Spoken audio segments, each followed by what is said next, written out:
The Kethvar had ruled the rim worlds for 3 centuries. Standing 12 feet tall on 6 muscular legs, with razor-sharp claws that could slice through starship hull plating and mandibles capable of crushing bone, they were the apex predators of known space.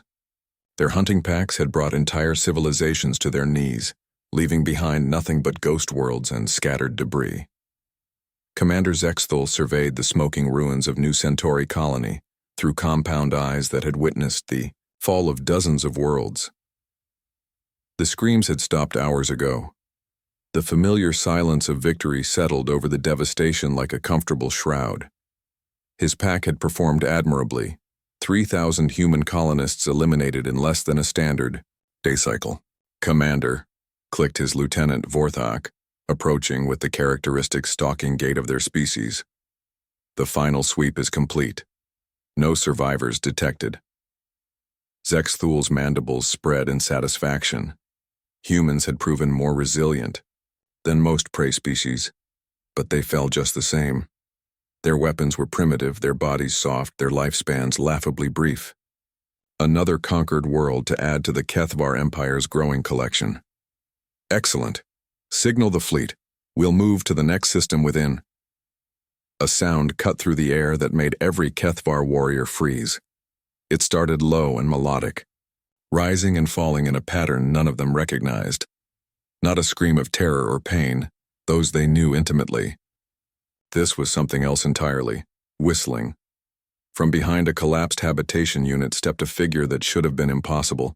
A human male, tall by his species standards, but still dwarfed by the towering Kethvar. His clothes were torn and stained with dust, but he walked with an easy confidence that seemed utterly incongruous with the carnage surrounding him.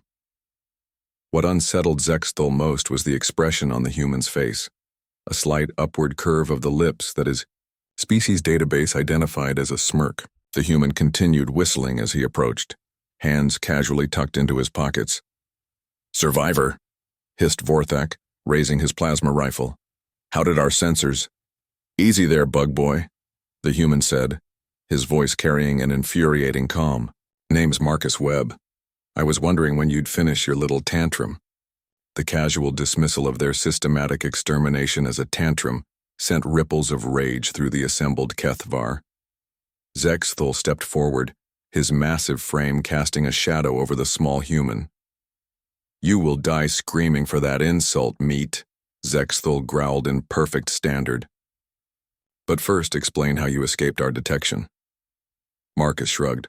"Oh, I didn't escape anything. I've been watching you guys work all day. Pretty sloppy, honestly. You missed 17 other survivors, by the way." "Impossible. Their bioscanners were military grade, capable of detecting a heartbeat from 3 kilometers away. Yet this human spoke with such certainty that doubt crept into Zexthul's mind like poison. "You lie," he snarled. "Do I?" Marcus pulled a small device from his pocket, a standard human communicator. "Hey everyone, you can come out now. I told you they were all bark and no bite." From concealed positions throughout the ruins, humans began to emerge. Not 17, dozens. Men, women, children, all very much alive and wearing expressions that ranged from grim determination to outright amusement. Several were armed with improvised weapons, others carried nothing but stones and metal debris. Zexthul's hearts hammered in his chest cavity. This was wrong. Everything about this scenario violated the natural order. Prey did not organize. Prey did not plan. Prey ran and died and screamed, as was proper. "Impossible," he whispered. Marcus's smirk widened. "See, that's where you apex predators always screw up. You get so used to everything running from you that you forget some things don't know they're supposed to be afraid." He took another step closer, and incredibly, instinctively, Zexthul took a step back. "You want to know how we hid from your scanners?" Marcus continued conversationally. "Simple. We didn't. We just convinced them we were dead. A little biofoam to stop the heartbeat temporarily, some theatrical blood, proper positioning. Your guys are thorough at killing, but terrible at confirming kills. The human survivors were spreading out now, forming a loose circle around the HFY patrol. They moved with purpose, with coordination, like a pack. "But here's the thing about humans," Marcus said, his voice dropping to a dangerous whisper. "We're not just another prey species you can herd and slaughter. We're persistence hunters, Commander.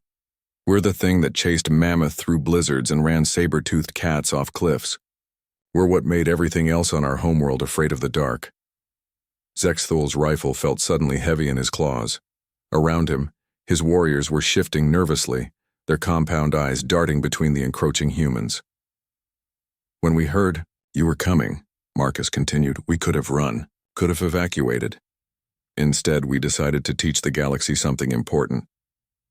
He pulled a detonator from his other pocket.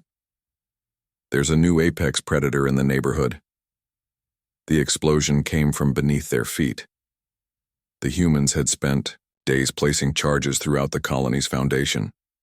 As the ground erupted around them, Zexthol realized with crystal clarity that they had never been hunting prey at all. They had walked willingly into a trap set by Earth's most dangerous export, human ingenuity married to human spite. The last thing Commander Zexthol heard before the darkness took him was that infuriating human still whistling, as if genocide were nothing more than an afternoon's entertainment. The HFY Empire would receive no report from New Centauri colony. But across the rim worlds, a new story began to spread, whispered in trading posts and broadcast on emergency frequencies. The humans weren't running anymore.